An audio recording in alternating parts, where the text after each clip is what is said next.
There are moments when speaking is the loudest form of weakness.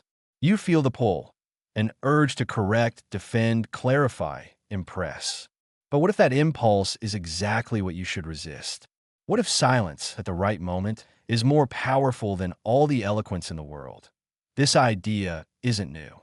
It stretches back to emperors, warriors, and thinkers who walked through chaos, ambition, betrayal, and triumph, and chose, above all, inner stillness. Marcus Aurelius, the philosopher king, the last of the five good emperors of Rome, faced the kind of life most of us can't imagine: politics, pressure, war, disease, the heavy burden of power. But he was also something more rare, a man who turned his attention inward.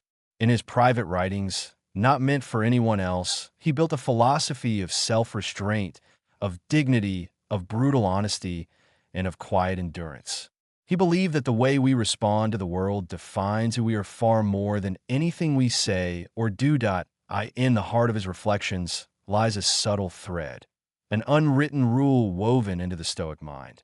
There are moments when silence is not just golden.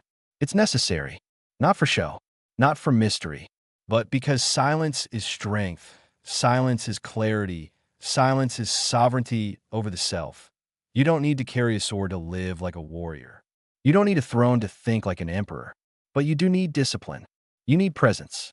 And you need to know when to keep your mouth shut, not out of fear, not out of insecurity, but out of wisdom. Stoicism isn't about suppressing feelings or pretending not to care. It's about recognizing which feelings serve your soul and which ones betray it. It's about filtering the noise so that what remains is pure, deliberate, and unshakably real. Let's talk about silence. Not as a gimmick, not as a social tactic, but as a form of moral posture, something internal, rooted in philosophy, tested by life. There are 9 moments, or perhaps 9 conditions, where speaking only weakens you. And if Marcus Aurelius were here today, he wouldn't shout them from a podium. He'd write them down in his journal, reflect on them alone at night, and let them slowly shape the way he carried himself. This is not a list. It's a movement through the psyche, a shift in your relationship with words, ego, and time. Point 1. Be silent when emotions take over. This is where it begins, the raw, unfiltered state when you're no longer fully yourself. The pulse quickens. The voice inside screams for release. You feel heat in your chest, tension behind your eyes, and a storm rising in your gut that demands to be spoken. But in that very moment, the voice that wants to speak isn't you, not the deeper you. It's the momentary distortion, anger, pride, fear, shame, trying to hijack your clarity. Marcus Aurelius would sit with those feelings and look at them like a surgeon examining a wound. He wouldn't run from them. He wouldn't drown in them. He would ask, is this necessary? Is this useful? Is this even true? Because what you say under the grip of emotion almost never serves you. It doesn't liberate you, it chains you. It exposes what's unprocessed. And once spoken, those words can't be undone. They linger. They echo. They shape how you're perceived and how you see yourself. You hold the words. Not because you're afraid, but because you're sovereign over yourself. Silence here isn't submission. It's strength under pressure. It's the slow, steady refusal to betray your higher self for the sake of temporary relief. Let pass. Let the fire settle. Let your vision return to stillness. Then, and only then, speak if there's still anything left that needs to be said. Point 2. Be silent when you're uncertain. There's a kind of quiet nobility in not knowing. But the world rewards fast answers, sharp opinions, and bold declarations, even when they're hollow. So we bluff. We posture. We pretend to know more than we do. And in doing so, we pollute the air with half-truths, borrowed beliefs, and surface-level noise. But what if you simply said nothing? What if silence became your signature when knowledge hasn't yet arrived? To the Stoics, false certainty was a kind of corruption, a self-inflicted blindness. Marcus never assumed he knew. He constantly questioned his perceptions. He urged himself to wait, observe, contemplate. Because to speak when you're unsure isn't communication, it's contamination, and the deeper truth is this. If you need to speak to fill the space, you're not at peace in it. Silence reveals that discomfort, and that discomfort reveals your next frontier of growth. Let it stretch. Let the silence grow longer than what feels natural. Resist the compulsion to have something to say. Let your integrity be more important than your image, because when you finally do speak, it will come from knowing, not needing. Point 3. Be silent when the words would serve only your ego. This is the most seductive trap. The craving to be recognized, to be admired, to be seen as clever, wise, insightful, important. You feel it in subtle ways, a small boast here, a humble brag there, a need to correct someone just to prove you're sharper. You don't mean harm, but beneath it all, there's a whisper, look at me. And the Stoic answer is simple. Why? Why must you be seen? Why must you explain yourself, impress others, dress your ideas in rhetorical fireworks to earn approval? This is not about silence as shyness. It's silence as spiritual clarity. It's choosing not to feed the part of you that's always hungry for recognition. Because the more you feed it, the emptier you become. Ego speaks to reinforce identity, but silence strips identity back down to essence, to something untouchable by praise or blame. And here's the hard truth. When you speak from the ego, people can feel it. It doesn't matter how elegant the words are.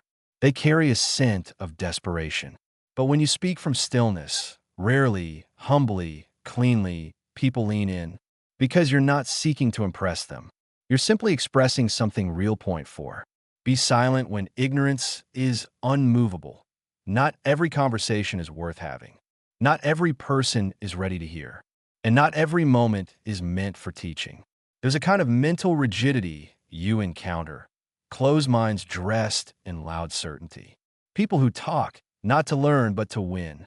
Who don't listen to understand, only to respond. It's tempting to step in. To argue, to correct, to drop truth like a bomb and hope it shakes something loose. But it rarely does. The more you speak into ignorance, the more entangled you become in its gravity. You end up defending things that never needed defending. You exhaust yourself fighting shadows. Marcus Aurelius faced mobs, critics, slanderers, and false advisors. But he didn't waste his breath trying to outshout them. He stayed inward, anchored. He knew that silence, in the face of willful ignorance, is a kind of armor. Not because you're weak, but because you know the futility of casting pearls before those who can't recognize them. You step back. Not from arrogance, not from fear, but from the understanding that not all soil is ready for seed. Point 5. Be silent when the story isn't yours, that there's a subtle violation that happens when we speak on what doesn't belong to us. Someone else's experience, someone else's pain, someone else's truth. You may feel close to it. You may feel entitled to it, but it isn't yours to speak. And when you do, something sacred is lost. The dignity of boundaries. The Stoic view of justice isn't just about fairness. It's about knowing what is proper. What is yours? What belongs within the circle of your responsibility and what lies outside it? When you overstep, even with good intentions, you create confusion. You distort. You trespass. True respect is quiet. It listens more than it speaks. It honors the weight of what others carry without needing to translate it into your own words. And there is great humility in staying silent when your voice might only interfere. Because some truths don't need echoing. They need space. Point 6. Be silent when time hasn't revealed enough. The human mind craves closure. It wants answers, conclusions, definitions. But life doesn't unfold that way. Often, what you think is true today becomes laughable tomorrow. What you were sure of last week falls apart in a new light. And yet we speak so quickly. We decide so quickly. We judge so quickly. Marcus constantly reminded himself, wait, observe, let nature show you. There's a kind of silence that honors the unfolding of reality. A willingness to stand in the unknown without rushing to define it. Because the moment you speak too soon, you close yourself to what's still emerging. And once you declare something publicly, your pride becomes tied to it. You defend it, even when it's crumbling. That's the trap. That's how people get stuck in lies they no longer believe, because they spoke too soon and now can't retreat without shame that, remain still. Let the moment ripen. Let the facts surface. Let others run ahead with half-formed thoughts. You stay behind in silence. And when time has done its work, you'll know not just what to say, but if it even needs saying. 7. Be silent when listening matters more. In a noisy world, listening is rebellion. True, deep listening, without interruption, without forming a reply, without trying to steer the conversation back to yourself, is one of the rarest forms of generosity, but it requires silence, inner and outer silence, a kind of ego death where your voice steps aside and your attention opens wide. When someone is speaking, not just talking, but really speaking, they're offering you a piece of their inner world. And if your need to talk is louder than your ability to hold that space, you miss it. The Stoics valued attention. Not the kind that seeks to be noticed, but the kind that notices everything. Listening is an act of discipline. It demands you resist the urge to fill space. It demands you honor someone else's moment more than your own. And often, in those silent moments, you learn more than any words you could have said would have taught. Point 8. Be silent when peace is more valuable than being right. There comes a point where you realize being right is cheap. Anyone can be right. But how many can be at peace? How many can let go of the last word, the final jab, the satisfying, I told you so, and simply walk away, untouched, undisturbed? To win an argument and lose your calm is not a victory. It's a failure of priorities. Marcus Aurelius constantly reminded himself that the opinions of others cannot disturb him unless he allows them to. So why allow them? Silence here is strength under restraint. It's choosing harmony over ego. It's realizing that you don't owe every challenge a response, every insult a counterpunch, every disagreement a debate. Sometimes peace is found not in what you say, but in what you don't. Point 9. Be silent when your actions already speak. There's a stillness in those who live with integrity. They don't need to explain themselves. They don't need to announce their intentions or justify their decisions. Their lives are their message, and so they remain quiet. Not because they're hiding, but because they know actions carry a truth that words can't fake. The Stoics weren't talkers. They were doers. They believed virtue wasn't something to preach, it was something to practice, moment by moment, decision by decision. If you have to constantly tell people who you are, maybe you're not living it. Silence here becomes the final refinement. When what you do, how you move, what you choose, all point clearly to who you are, and explanation necessary.